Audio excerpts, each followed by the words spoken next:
क्या आपको पता है सभी ट्रेनें इलेक्ट्रिक ट्रेन ही होती है। कोई भी ट्रेन ऐसी नहीं होती है जो डीजल इंजन से चलती है ना इंटरेस्टिंग। इलेक्ट्रिक लोकोमोटिव को देखकर आपके दिमाग में क्वेश्चन तो आया होगा कि यह जो ऊपर का वायर है, जब ट्रेन 100 किलोमीटर पर आवर की स्पीड से ज़्यादा की स्पीड में चलती है तो यहाँ पर स्पार्किंग क्रिएट क्यों नहीं होती।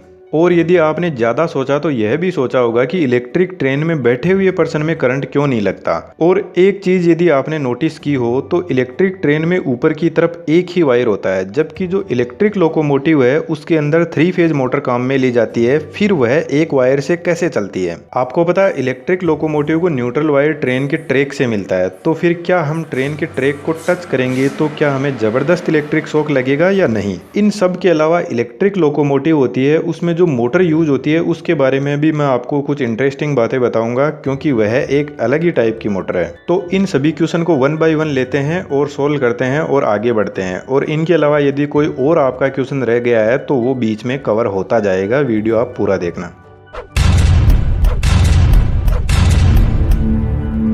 सबसे पहली बात तो यह है कि जब सभी ट्रेन इलेक्ट्रिक है तो यार हमने तो ट्रेन के अंदर बड़े बड़े इंजन देखे हैं जो बहुत आवाज़ करते हैं, और आप बोल रहे हो सभी ट्रेनें इलेक्ट्रिक होती है। तो दोस्त, जो डीजल इंजन होता है जो ट्रेन के अंदर यूज होता है वह डायरेक्ट ट्रेन को रन नहीं करवाता, वह एक जनरेटर के थ्रू जुड़ा रहता है और यह जनरेटर ट्रेन के अंदर ही इलेक्ट्रिसिटी जनरेट करता है। और फिर जो ट्रेन के व्हील है उनके साथ में मोटर अटैच रहती है, उनको सप्लाई करता है। इंजन के हर पेयर ऑफ व्हील पर एक इलेक्ट्रिक मोटर लगी रहती है। अब जनरल सा क्वेश्चन जो आपके दिमाग में आया होगा कि डायरेक्ट इंजन से ट्रेन को क्यों नहीं चलाते। जो इंजन होता है वह मैकेनिकल एनर्जी जनरेट करता है और फिर जनरेटर मैकेनिकल एनर्जी को इलेक्ट्रिक एनर्जी में चेंज करता है और फिर मोटर वापस इलेक्ट्रिक एनर्जी को मैकेनिकल एनर्जी में बदलती है। तो फिर डायरेक्ट इंजन की मैकेनिकल एनर्जी को हम क्यों यूज में नहीं करते, क्यों इस एनर्जी को इतनी जगह पर ट्रांसफॉर्म करते हैं। तो डीजल इंजन में सबसे बड़ी प्रॉब्लम यह आती है कि ट्रेन बहुत ज्यादा हेवी होती है, और जब इंजन को डायरेक्ट यदि ट्रेन के व्हील से कनेक्ट किया गया तो इंजन में कंसेप्ट आ जाता है ट्रांसमिशन का,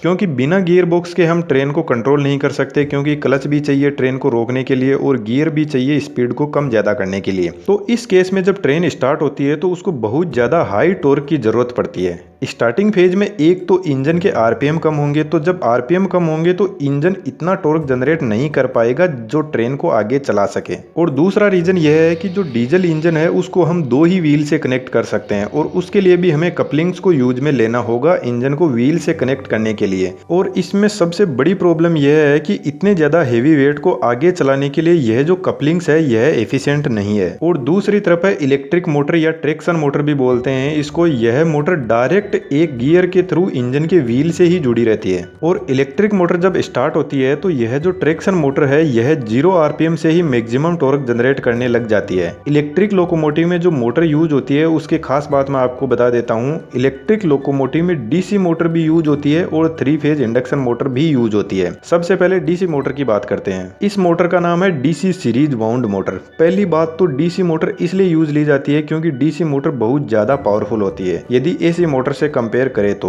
और दूसरा, डीसी मोटर की स्पीड और टॉर्क को कंट्रोल करना बहुत आसान है। आपके लिए यहाँ पर एक क्वेश्चन है कि डीसी मोटर एसी मोटर से क्यों ज्यादा पावरफुल होती है, कमेंट्स में जरूर रिप्लाई करना। अब इस सीरीज मोटर की खास बात यह है कि यदि इसको नो लोड पर स्टार्ट किया गया तो इसकी स्पीड डेंजरसली हाई होती है, इसलिए सीरीज मोटर को हमेशा लोड के साथ में ही स्टार्ट किया जाता है। पहले उस पर फुल लोड डाला जाता है फिर उसको स्टार्ट किया जाता है। और इलेक्ट्रिक लोकोमोटिव में तो लोड की कोई कमी नहीं है, तो जब यह मोटर स्टार्ट होती है तो जितना इस पर लोड पड़ता है उतना ही यह ज्यादा टॉर्क जनरेट करती है। आसान भाषा में कहूँ तो इस मोटर को उतना ही ज्यादा मजा आता है जब इंजन के पीछे ट्रेन की बोगियां जोड़ते ही जाओ, जितना ज्यादा लोड होगा उतनी ही ज्यादा पावर जनरेट करेगी यह। और दूसरी बात, इस ट्रैक्शन मोटर की स्पीड को कम ज्यादा करने के लिए कोई ट्रांसमिशन की जरूरत नहीं पड़ती। मोटर के फील्ड को कंट्रोल करके इसकी स्पीड को आसानी से कंट्रोल कर लिया जाता है। और यदि इमरजेंसी ब्रेकिंग की भी जरूरत हुई तो इस मोटर के फील्ड को यदि रिवर्स कर दिया गया तो यह रिवर्स डायरेक्शन में घूमने लग जाएगी और यह अच्छा खासा ब्रेकिंग का भी काम करती है, जिसको रीजनरेटिव ब्रेकिंग बोलते हैं। लेकिन आज के टाइम में इलेक्ट्रिक लोकोमोटिव में IGBT control 3 phase squirrel gauge induction motor काम में ली जाती है,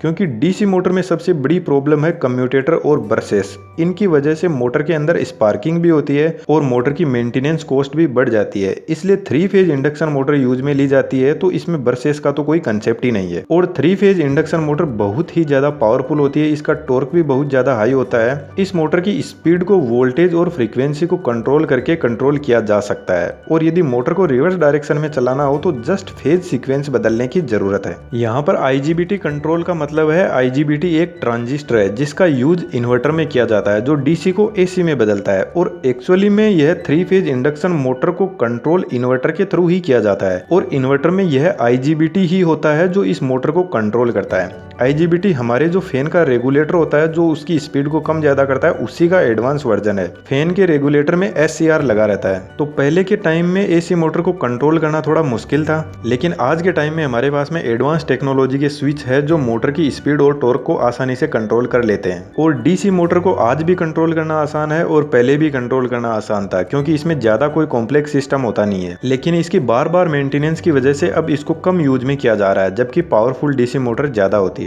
इलेक्ट्रिक लोकोमोटिव में जो ट्रैक्शन मोटर यूज होती है, उसकी सबसे अच्छी बात यह है कि यदि इस मोटर को रिवर्स डायरेक्शन में चलाना है तो ज्यादा कोई कॉम्प्लेक्स प्रोसेस नहीं है, और यह रिवर्स डायरेक्शन में भी उतनी ही स्पीड में चलती है जितनी फॉरवर्ड डायरेक्शन में चलती है। आपको तो पता ही है, ट्रेन के इंजन दोनों साइड में फुल स्पीड पर चल सकता है, क्योंकि उसमें मोटर यूज होती है। और यदि वहीं पर इंजन होगा तो फॉरवर्ड डायरेक्शन में तो इंजन फुल स्पीड में चला जाएगा, लेकिन रिवर्स डायरेक्शन में वापस लाने के लिए या तो हमें इंजन को टर्न दिलवाना पड़ेगा, अदरवाइज हमें इंजन के अंदर एक अलग ट्रांसमिशन की जरूरत पड़ेगी जो ट्रेन को रिवर्स डायरेक्शन में भी उतनी ही स्पीड में चला सके। तो यह थोड़ी कॉम्प्लेक्स प्रोसेस हो जाती है, इसलिए यहाँ पर मोटर यूज में ली जाती है। अब चलते हैं अगले क्वेश्चन की तरफ कि जब ट्रेन की स्पीड 100 किलोमीटर पर आवर की स्पीड से भी ज्यादा है तो इस वायर के और पेंटोग्राफ के बीच में स्पार्किंग क्रिएट क्यों नहीं होती। एक्चुअली में यहाँ पे स्पार्किंग क्रिएट होती है, पर हमें दिखाई नहीं देती। जिस वायर से ट्रेन को सप्लाई मिलती है उसको बोलते हैं कॉन्टेक्ट वायर, और यह जो कॉन्टेक्ट वायर के ऊपर वायर है इसको बोलते हैं कैटेनरी वायर। करंट सिर्फ कॉन्टेक्ट वायर में ही फ्लो होता है। कैटेनरी वायर तो कॉन्टेक्ट वायर को सपोर्ट देता है और एकदम स्ट्रेट रखता है, स्पेन क्रिएट नहीं होने देता कॉन्टेक्ट वायर में। जो कॉन्टेक्ट वायर होता है वह स्टैंडर्ड कॉपर वायर का होता है, और जो पेंटोग्राफ होता है उसके ऊपर ग्रेफाइट की कोटिंग की जाती है, और ग्रेफाइट एक लुब्रिकेंट की तरह काम करता है। ट्रेन के ऊपर यह जो स्ट्रक्चर है जो कॉन्टेक्ट वायर से टच रहता है, इसको बोलते हैं पेंटोग्राफ। तो नॉर्मल कंडीशन के अंदर तो हमें कोई स्पार्किंग नहीं दिखाई देगी, लेकिन नाइट के टाइम में आप यहाँ पर देख सकते हो हल्के से स्पार्किंग देखने को मिलेगी, जैसे कोई स्टार ब्लिंकिंग कर रहा है। और दूसरी कंडीशन, जब पेंटोग्राफ का कनेक्शन कॉन्टेक्ट वायर से छूट जाता है और बीच में थोड़ा सा एयर गैप रहता है, तो इलेक्ट्रिसिटी का ट्रांसमिशन एयर के थ्रू होता है, और एयर आपको पता है इलेक्ट्रिसिटी का बेड कंडक्टर है। तो यहाँ पर स्पार्किंग क्रिएट होने लग जाती है, पर ऐसा होता नहीं है, क्योंकि पेंटोग्राफ अपनी हाइट को एडजस्ट करता रहता है हाइड्रोलिक मोटर के थ्रू, और कॉन्टेक्ट वायर पर प्रेशर से जुड़ा रहता है। जो कॉन्टेक्ट वायर होता है उसको बार बार नहीं बदल सकते, इसलिए स्टैंडर्ड कॉपर वायर को यूज में लिया जाता है। और पेंटोग्राफ के अंदर ऐसी मेटल यूज में ली जाती है जो एक सॉफ्ट मेटल होती है। यदि पेंटोग्राफ और कॉन्टेक्ट वायर के बीच में फ्रिक्शन होता है तो पेंटोग्राफ की मेटल ही घिसने लग जाएगी, कॉन्टेक्ट वायर को कुछ नहीं होगा, वह एकदम सेफ रहेगा। अब बात करते हैं इलेक्ट्रिक लोकोमोटिव में अंदर बैठे पर्सन को क्यों इलेक्ट्रिक शॉक नहीं लगता। तो इसको समझने से पहले हमें इलेक्ट्रिक लोकोमोटिव की थोड़ी सी वर्किंग को समझना होगा। जो ओवरहेड कॉन्टेक्ट वायर होता है वह एक फेज वायर होता है, और न्यूट्रल वायर का कनेक्शन इलेक्ट्रिक लोकोमोटिव में ट्रेन के ट्रैक से मिलता है। जो ओवरहेड वायर होता है उसमें 25 किलोवाट की सप्लाई दी जाती है, और हर 40 से 60 किलोमीटर के बीच में रेलवे का पावर हाउस होता है जो इस कॉन्टेक्ट वायर को सप्लाई देता है। तो जो भी ट्रांसफॉर्मर हाई वोल्टेज को 25 kV तक डाउन करता है उसके फेज वायर को तो कॉन्टेक्ट वायर से कनेक्ट कर दिया जाता है, और न्यूट्रल वायर को उसको सॉलिडली ट्रेन के ट्रैक से कांटेक्ट किया जाता है। अब इलेक्ट्रिक लोकोमोटिव के अंदर भी एक ट्रांसफॉर्मर रहता है। यह ट्रांसफॉर्मर पेंटोग्राफ के थ्रू फेज वायर लेता है, और जो ट्रेन के व्हील है उनके थ्रू न्यूट्रल वायर लेता है, जो फेज वायर को रिटर्न पाथ प्रोवाइड करवाता है। अब यह ट्रेन के इंजन में जो ट्रांसफॉर्मर रखा है यह 25 किलोवोल्ट को 600 वोल्ट तक स्टेप डाउन करता है,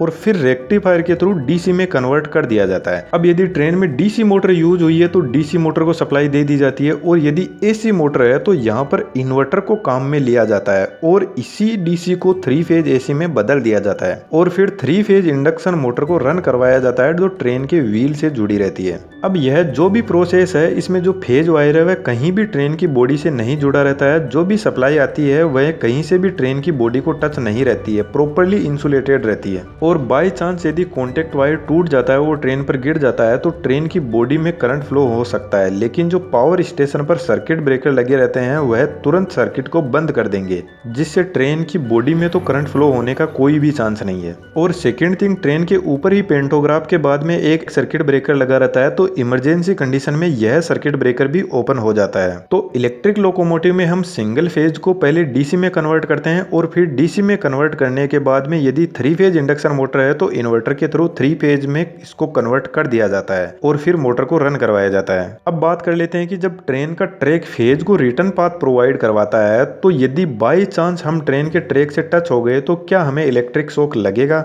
देखिए, इसका भी कोई चांस नहीं है कि हमें इलेक्ट्रिक शॉक लगेगा, क्योंकि ट्रेन का पूरा ट्रैक हर थोड़ी सी दूर के बाद में एक एल्यूमिनियम की रोड से ग्राउंड किया रहता है। तो जो भी करंट होता है वह जमीन में चला जाता है, क्योंकि करंट हमेशा लो रेजिस्टिव पाथ सेलेक्ट करता है और हमारी जो बॉडी है उसका रेजिस्टेंस ज्यादा होता है, तो हमें कोई भी इलेक्ट्रिक शॉक नहीं लगेगा। जो भी एक्स्ट्रा करंट है वह पूरा का पूरा जमीन में ही चला जाएगा। अब यह जो इलेक्ट्रिक लोकोमोटिव है इसमें एक प्रॉब्लम सबसे ज्यादा आती है और वह प्रॉब्लम यह है कि जो इलेक्ट्रिक लोकोमोटिव होती है वह वेट में हल्की होती है, क्योंकि इनके अंदर वजन मोटर का और ट्रांसफॉर्मर रखे हैं उन्हीं का होगा, तो इनका वजन ज्यादा नहीं होगा। जबकि पावर इस मोटर के पास में बहुत है, पर जब तक इस मोटर पर लोड नहीं पड़ेगा तब तक यह ज्यादा टॉर्क जनरेट नहीं करेगी। और दूसरी प्रॉब्लम यह है कि जो ट्रेन के व्हील है वह ट्रेन बहुत ज्यादा हेवी होती है, तो वहीं पर स्लिप होने लग जाएंगे, जिससे ट्रेन आगे नहीं बढ़ेगी। इसलिए एक तो जो ट्रेन की बोगी है जहां पर यह जो कंट्रोल सेटअप रहता है इलेक्ट्रिक लोकोमोटिव का, वहां पर हेवी वेट रखे जाते हैं ताकि व्हील्स में स्लिप क्रिएट ना हो और मोटर का टॉर्क भी इससे इंप्रूव होता है।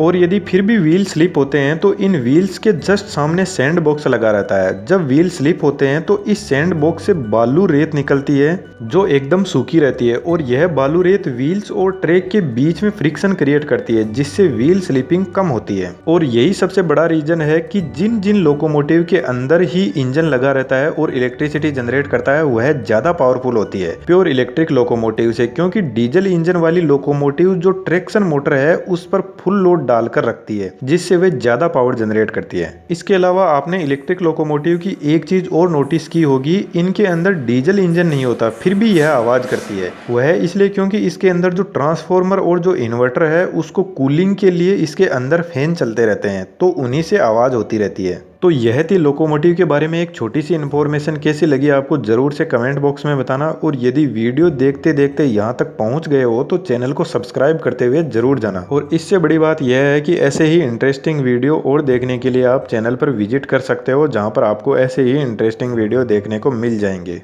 Thank you.